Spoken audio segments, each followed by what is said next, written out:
Okay, first and foremost, don't smoke, but those of you who do smoke, today I'm going to convince you to switch from everyday smoking tobacco cigarettes to the water vapor.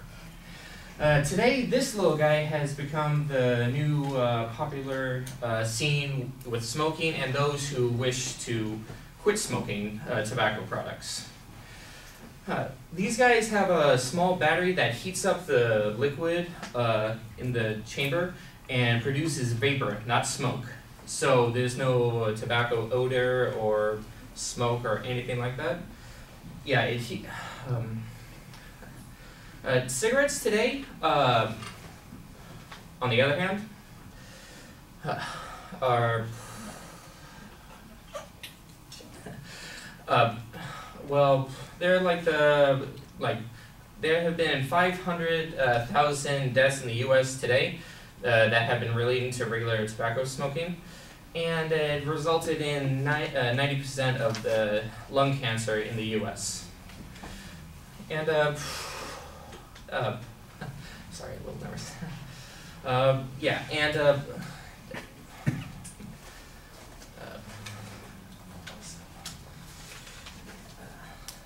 nothing actually burns in the e-cigarettes. They are, yeah.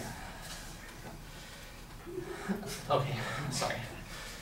Cigarettes have affected a lot of lives today, me included, because when I was 8 years old, my grandmother died from lung cancer from decades of smoking, and experiencing the loss of my grandmother at such a young age, I was determined more than ever to make sure I would never smoke and to make sure those around me who I cared about, mostly my friends, families, would never smoke, including my parents.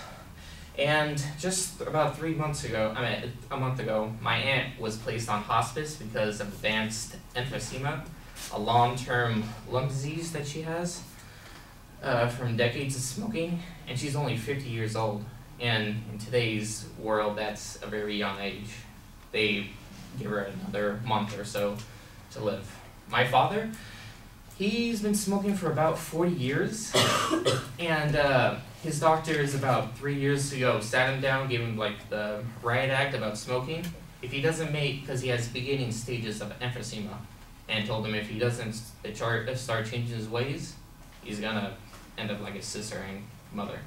So 2 years ago, he started with the water vapor, which they can have high or lower or zero levels of nicotine in them, but he chooses to have the nicotine vapor solution that has only a little bit of nicotine in it. He's been slowly getting off the nicotine levels until there is zero nicotine in them. And these little guys can come in all different flavors: apple, watermelon, blueberry, Michelob, grapefruit. And they cost about $12 to $15 a refill, so $12 to $15 a week. Whereas cigarettes, on the other hand, are $5 a pack, which equals out to $1,800 per year. Where these little guys with refills and the starter kit for the water vapors equal out to $750 to $850 a year. But that's only because of the price of the starter kit, which is about $100. So after the first year, it only equals out to $600 to $700 a year.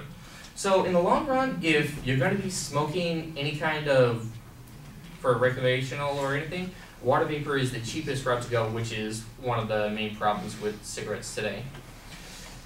And also, from the FDA, the Food Administration wants to regulate e-cigarettes. I mean, this year was the first time I ever saw a sign that said no smoking on campus or no vaping on campus. First time ever I've seen that in any public scene.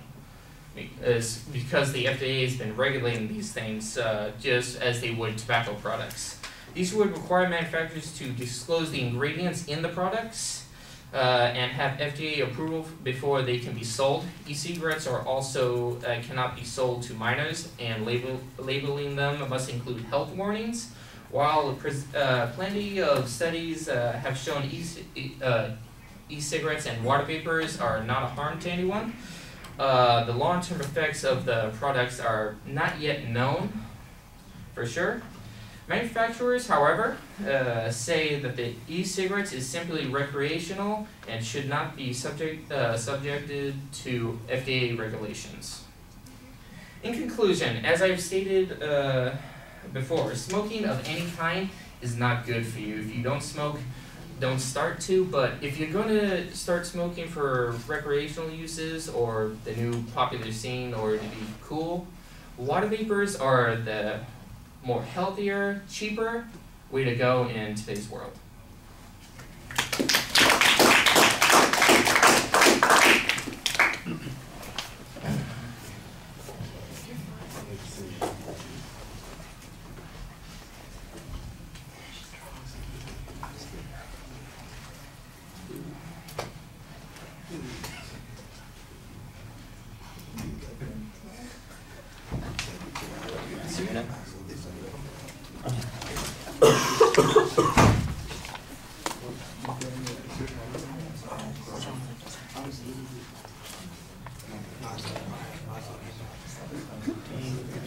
Chelsea, what did you think?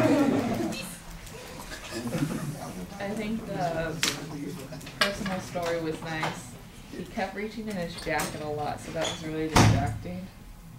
And he got nervous and then like kind of halted the whole presentation, then started from like a random point in the presentation after he found his note card, so that was kind of a little off.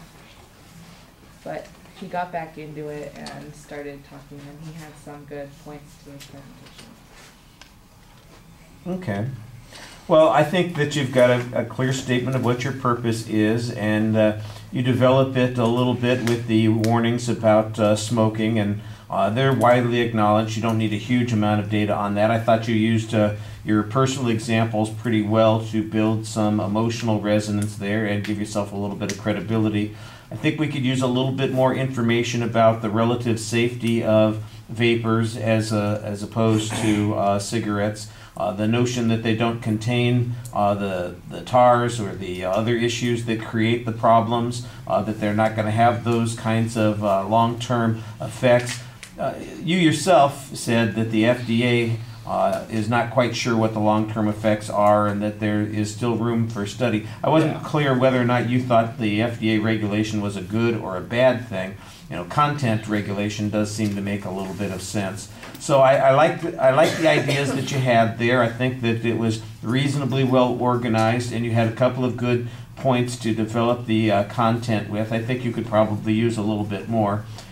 I think you recognize that there are some delivery issues that you got anxiety still going on, and it seemed to me like after you got your notes out and remembered what the outline was and were going basically on what you knew you were talking about, you were fine. But you maybe had tried too hard to memorize things and get it exactly right at the beginning, and that's what did me. Yeah, it makes you hesitate, and you're not quite panicky, but you can tell that you're frustrated and anxious as you're doing it. And but like I said, Chelsea pointed out that you pulled the cards out, and she thought that was a little bit awkward. I tell you what, I felt so relieved when you pulled the cards out, because I'm sitting here going, if I have to listen to him hyperventilate for 5 minutes, this is going to be a problem. It's going to scare the hell out of me, And so that's always the thing you want to do. Like if you get stuck someplace, take a deep breath, get yourself in the position where you're able to effectively respond.